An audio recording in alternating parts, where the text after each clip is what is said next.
Halo semuanya, selamat datang kembali di channel NTC Graphic.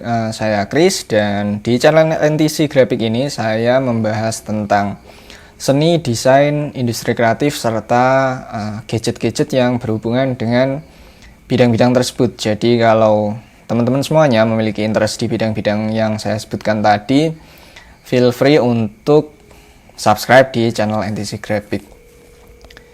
Jadi di segmen atau di video kali ini saya nggak bahas tentang desain ya, tapi yang pengen ngobrol-ngobrol aja karena setiap harinya saya juga kerja di depan laptop, kemudian jarang keluar, jadi kayaknya butuh sesuatu atau butuh media untuk mengeluarkan cerita-cerita saya. Dan sekarang jam berapa ya? Saya nyari HP dulu. Oke. Sekarang ini jam 10 malam. Jadi saya baru aja nyelesain tas atau kerjaan saya hari ini. Jadi kerjaan hari ini ada kerjaan reguler seperti biasa yang pernah saya ceritain di video-video sebelumnya, bahwa saya kerja di sebuah startup company di Amerika yang bergerak di bidang fashion. Itu masih ya startup company kecil lah gitu. Saya sudah kerja di sana selama 8 bulan WFH full, karena nggak mungkin juga kalau saya berangkat ke Amerika kemudian bekerja di sana secara WFO gitu ya, karena memang sistemnya mereka buat secara WFH, tapi itu full time ya. Saya kerja full time di sana. Tadi ada beberapa tas karena hari Senin. Ini saya take videonya hari Senin. Biasanya hari Senin memang banyak kerjaan yang datang biasanya di hari Sabtu dan Minggu, karena di tempat saya kerja ini memang weekend libur ya, di Sabtu Minggu itu libur. Jadi biasanya pesanan atau klien masuk itu di hari-hari weekend, kemudian harus diselesaikan di hari Seninnya. Jadi Senin lumayan padat untuk regular job saya. Saya di kerjaan ini posisinya sebagai full time ilustrator dan juga megang beberapa bagian di product development. Jadi karena memang perusahaannya belum lama, ya masih setahunan lebih dikit lah mungkin. Jadi banyak produk-produk yang perlu dikembangkan, dan saya salah satu tim yang bagian ngembangin produk di perusahaan tempat saya kerja itu.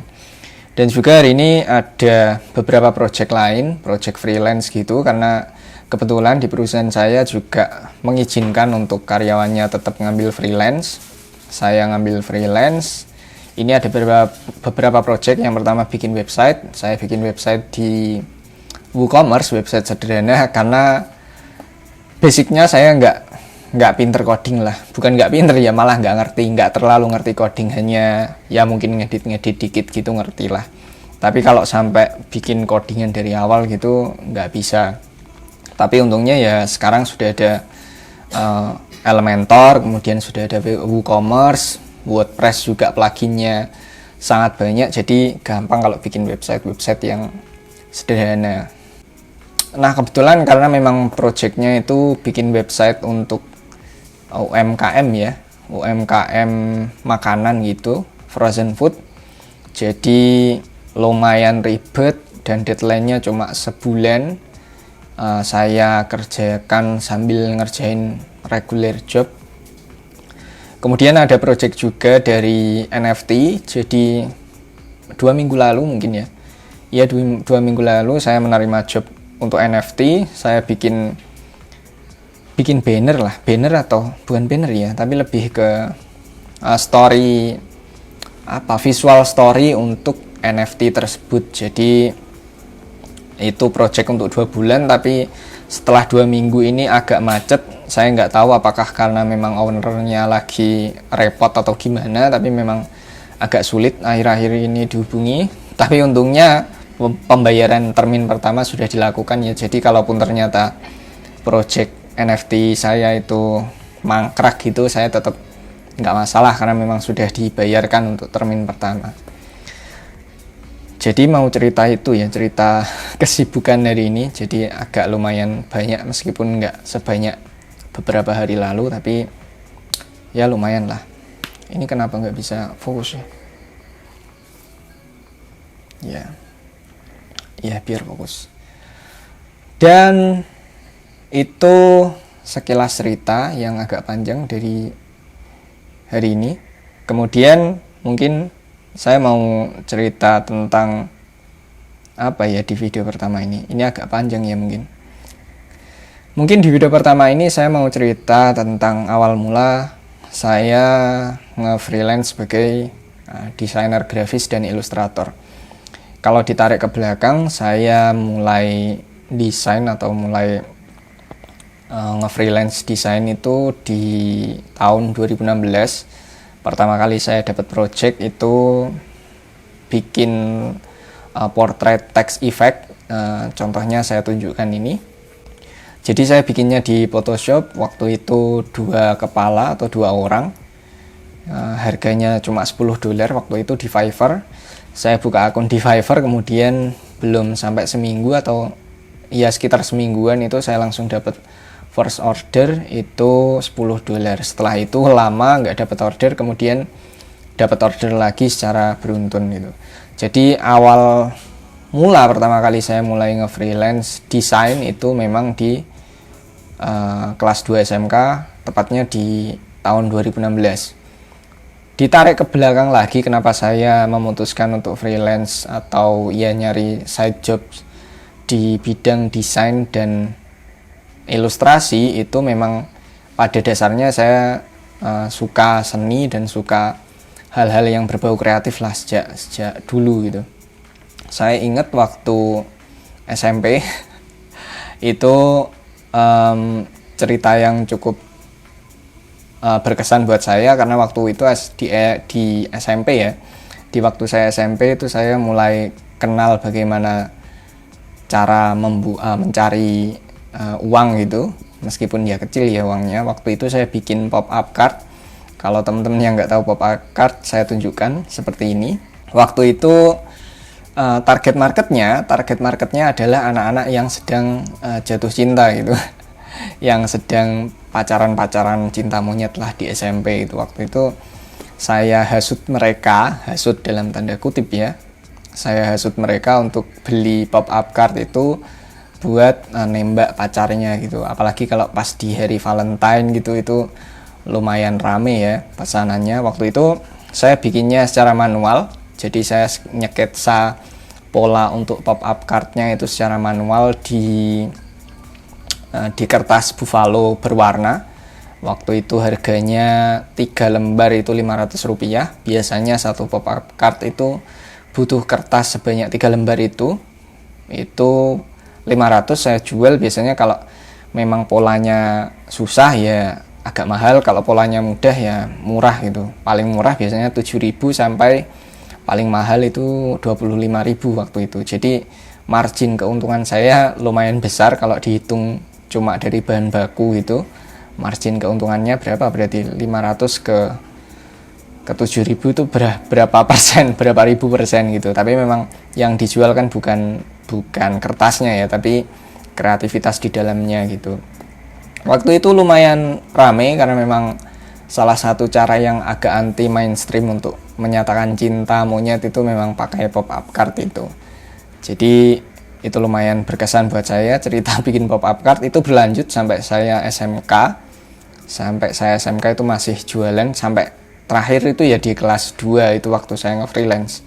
Jadi memang berawal dari suka seni, jadi saya suka gambar. Kemudian meskipun gambarannya atau lukisanku nggak bagus ya, tapi memang suka seni, suka bidang-bidang kreatif, kemudian suka yang berbau-bau usaha gitu, seneng. Jadi waktu itu kemudian saya berpikir kalau berhenti di pop-up card doang nggak mungkin berkembang. Waktu itu saya searching tentang freelance di Facebook, kemudian ketemu salah satu grup waktu itu namanya Indonesian Fiverr Community atau apa itu.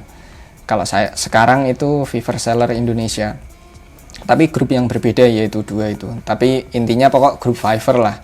Kemudian mereka membahas tentang dolar gitu. Kalau saya tahu tentang dolar kan langsung searching gitu apa itu. Dan ternyata memang itu platform freelance. Waktu itu saya nyari apa yang saya bisa. Kemudian kebetulan SMK saya sudah dibelikan laptop sama orang tua. Saya mulai belajar tentang Photoshop. Saya sudah punya basicnya di SMP, kemudian SMK saya gali lagi Photoshop, dan akhirnya saya dapat project pertama itu tadi ya. Jadi memang ya perjalanannya untuk bisa masuk di dunia freelancing itu agak panjang gitu ya.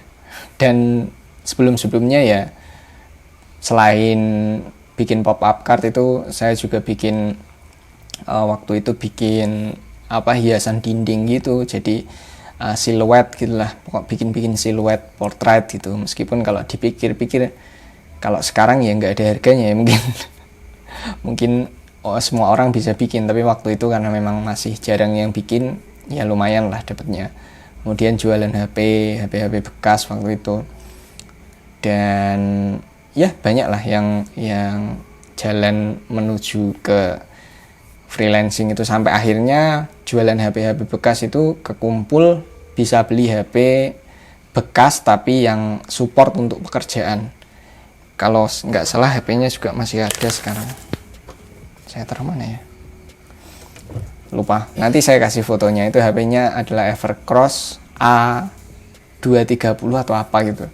RAM-nya 256 GB. Waktu itu saya ingat banget. Teman-teman yang lain itu bisa main COC atau Clash of Clans, dan saya pengen banget bisa main, tapi HP-nya nggak support, jadi cuma saya pakai buat kerja. Kemudian alhamdulillah kemudian bisa Fiverr saya lancar di 2016-2017 itu lancar banget. Kemudian bisa beli HP Vivo ini, saya kasih lihat ya. HP-nya ini HP Vivo Y55 ini, itu di tahun berapa ya? Awal-awal saya atau akhir SMK itu bisa beli ini. Kemudian saya pakai buat Fiverr, dan HP itu ternyata sudah bisa dipakai buat main COC. Tapi setelah punya HP yang bisa dipakai buat main COC, ternyata setelah saya coba saya nggak suka game gitu. Jadi pure saya pakai buat kerja sampai sekarang HP ini. Tapi sekarang sudah cuma dipakai buat tethering WiFi. Sekarang kerjanya pakai Xiaomi ini. Jadi ya itulah, saya pengen cerita aja perjalanan saya menuju ke dunia freelancing tadi, dari mulai bikin pop-up card, kemudian jualan HP bekas, kemudian karena saya di SMK diajari servis komputer, saya juga nyervis komputer, kemudian nge-freelance sebagai desainer grafis, sampai sekarang akhirnya kerja di company luar yang juga desain juga. Alhamdulillah saya juga bisa melanjutkan kuliah ya, kemarin baru saja lulus, meskipun juga bukan di bidang desain. Jadi kalau dipikir-pikir ini agak kemana-mana ya ceritanya. Kalau dipikir-pikir jalan karir saya itu nggak linear sama sekali gitu. Waktu SMK itu di TKJ, teknik komputer jaringan, yang itu kan berarti membahas tentang jaringan komputer gitu, dan perintilan-perintilan tentang komputer gitulah. Kemudian di kuliah saya ngambil teknik industri gitu. Teknik industri kan berarti ya membahas tentang perindustrian dan sistem-sistem di dalamnya. Kemudian akhirnya lulus, sebelum lulus bahkan saya sudah freelance di desain dan ilustrasi sejak SMK sampai kuliah. Kemudian lulus kuliah itu saya di hire di startup tadi, bagiannya juga di desain gitu, jadi nggak linear sama sekali, tapi ya saya menikmati semua prosesnya lah. Jadi mungkin itu ya, ini video segmen pertama saya, cerita tentang perjalanan karir saya sampai umur 24 ini, dan ya saya menikmatinya. Ya semoga ada hal yang bisa dipetik lah, bahwa ya kita nikmati aja lah perjalanan kita, meskipun ternyata nggak linear, ternyata bidang yang kita pelajari setiap hari di sekolah ternyata tidak kita gunakan secara langsung di dunia kerja. Ya semua dinikmati aja lah, yang penting lakukan yang terbaik di setiap perjalanan itu. Nanti lah ketemu hal yang bermanfaat lah di akhir-akhirnya. Jadi itu, terima kasih sudah mendengarkan obrolan atau ocehan saya di malam ini. Semoga di video-video selanjutnya lebih bermanfaat lagi ocehannya, karena memang ini segmen baru di channel saya, yaitu yang ngobrol-ngobrol aja, biar saya ada media untuk menceritakan hal-hal yang berkaitan dengan rutinitas saya. Terima kasih. Semoga bermanfaat. Jangan lupa di subscribe, kemudian like aja kalau suka, kalau nggak suka ya dislike aja, nggak apa-apa, nggak perlu di share karena nggak penting ini. Terima kasih dan sampai jumpa.